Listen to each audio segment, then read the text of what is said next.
Pero hindi ibig sabihin na pwede mo Sana, na sirain. before mo gawin yung mga ganyang bagay, mga kademonyong ganyan, sana isip mo yung may mga ganong possibilities, consequences sa buhay. Hindi ko makatakot sa mga nag-cheat ngayon, tapos pinapost. So, yun nga yung gagawin mo. Hindi ko alam. May nasa 50-50 pa rin talaga eh, actually.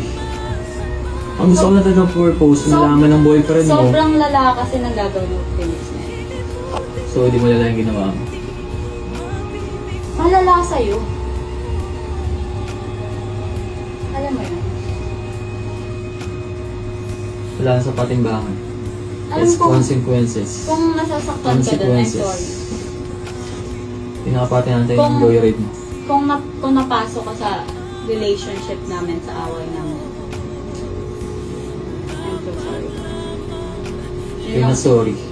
You're just sorry because you got caught. Kasi nahuli ako. Diba? Tama. Pero nagsasorry pa rin ako. Hindi ka sorry. Hindi ka sorry. Nakita ko sa mata mo. Hindi ka sorry. Ano bang gusto mong sabihin? Ano, wala.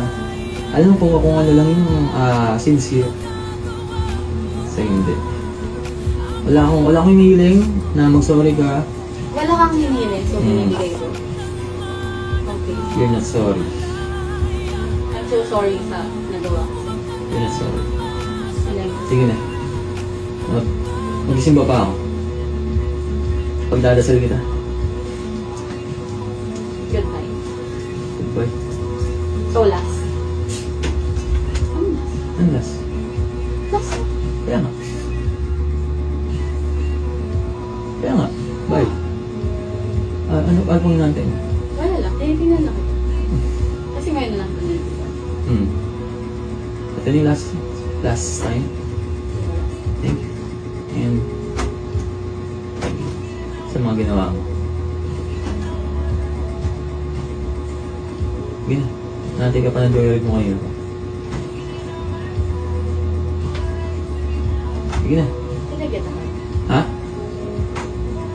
Gusto mo na tayo hug last time? No. Wala na talaga. That's your last time. Okay. Good time. Bye. Wala bang tao dito? So update na lang kita mamaya.